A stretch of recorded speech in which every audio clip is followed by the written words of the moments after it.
আজ আমি সব কপি তুলে নিয়ে যাব। আমাকে কাঁকড়ায় কামড়ে দিয়েছে, আমাকে কেউ বাঁচাও, বাঁচাও, আমাকে কাঁকড়ায় কামড়ে দিয়েছে, বাঁচাও আমাকে।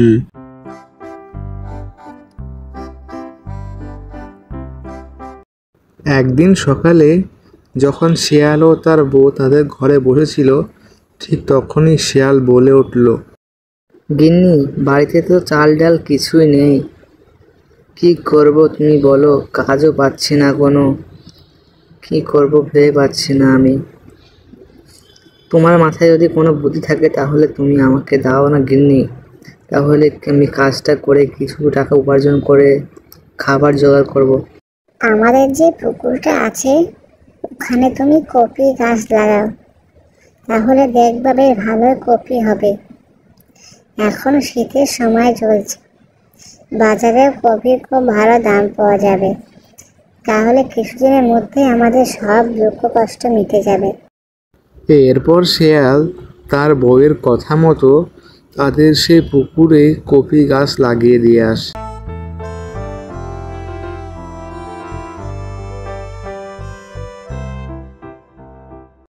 কিছুদিন পর যখন কপি গাছগুলো বড় হয়ে যায়, তখনই শিয়াল ও তার বউ দুজনে মিলে সেগুলো কেটে বাজারে বিক্রি করার জন্য যায়।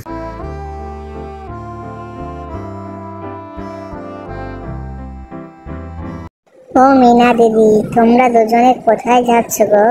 আমাদের পুকুরে কপি লাগিয়েছিলাম, সেই কপিগুলো এখন বড় হয়েছে, তাই সেগুলোকে তুলে বাজারে বিক্রি করার জন্য যাচ্ছি আমরা।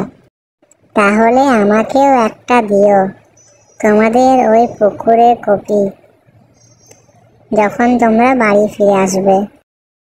তারপর শেয়াল ও শেয়ালের বউ তাদের কপি ক্ষেতের দিকে চলে যায় কপি কাটার জন্য। আমাদের পুকুরে দেখছি যে কত সুন্দর ভালো কপি হয়েছে, এই যে ভীষণ বড় বড় কপি, এগুলো তো খুবই ভালো হয়েছে এবার আমাদের কপি। যাও, এবার তুমি তাড়াতাড়ি যাও, কপিগুলো কেটে নাও, অনেক বেলা হয়ে গেল। কপিগুলোকে তো আবার বাজারে নিয়ে গিয়ে বিক্রয় করতে হবে না? গিন্নি, তুমি এখানে একটু দাঁড়াও, আমি এক্ষুনি যাচ্ছি বাজার নিয়ে যাওয়ার জন্য কয়েকটা কপি কেটে নিই।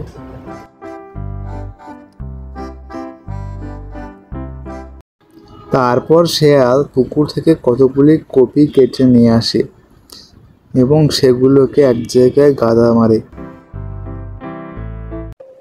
নাও নাও, অনেক কপি কাটা হয়েছে, এবার এগুলোকে নিয়ে আবার বাজারে যেতে হবে। চলো তাড়াতাড়ি চলো, অনেক বেলা হয়ে গেল।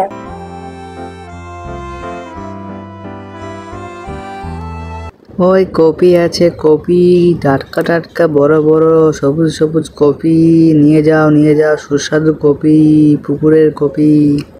এই বিট্টু শিয়াল, দিয়ে দেখি তোর একটা কপি দে। সবাই বলছে নাকি তোর কপি খুবই ভালো, দে আমায় বিনা পয়সায় একটা কপি। না গো বাঘ মামা, তোমাকে আমি এখন কোনো কপি দিতে পারবো না, অনেক কষ্ট করে আমি কপি লাগিয়েছি, এখন আমি এগুলোকে বিক্রয় করব। বিট্টু শিয়াল ভাইয়া, দাও দেখি তোমার একটা পুকুরের কপি, আমাকে দাও তো দেখি। তোমার কপি সবাই বলছে নাকি খুবই ভালো।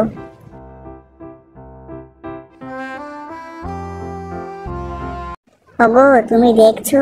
দেখো আমাদের পুকুরে থেকে কে যেন কপি কেটে নিয়ে গেছে। দেখো মাঝের জায়গাটা অনেক খালি খালি মনে হচ্ছে। হ্যাঁ গিন্নি, আমিও তো তাই দেখছি, কে চুরি করে নিয়ে গেল আমাদের এত স্বাদের কপি, অনেক কষ্ট করে লাগিয়েছি আমি কপিগুলোকে। এই চোরকে তো শাস্তি দিতে হবে, তা না হলে সে পরপর আমাদের জমি সকল কপি চুরি করে নিয়ে যাবে। তুমি একটু এখানে দাঁড়াও গিন্নি, আমি চোরের জন্য একটা ব্যবস্থা করছি। এরপর শেয়াল কতগুলো কাঁকড়া নিয়ে এসে সেই পুকুরে ছেড়ে দেয় চোরকে মজা দেখাবার জন্য।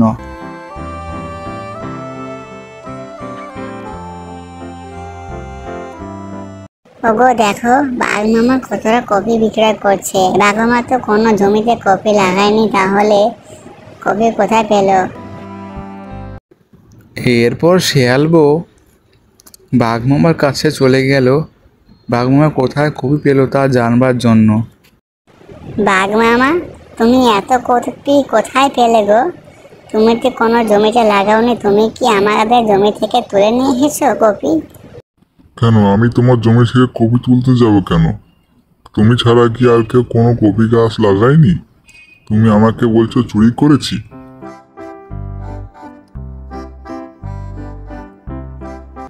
এরপর বাঘমামা যখন আবার শেয়ালের কপি চুরি করতে যায়, ঠিক তখনই হয় আসল মজা। আজ আমি সব কপি তুলে নিয়ে যাব। আমাকে কাঁকড়ায় কামড়ে দিয়েছে, আমাকে কেউ বাঁচাও, বাঁচাও, আমাকে কাঁকড়ায় কামড়ে দিয়েছে, বাঁচাও আমাকে। এরপর বাঘ সেখান থেকে দৌড় মেরে পালিয়ে যায়, আর কখনোই সেই পুকুরে কপি চুরি করতে আসে না।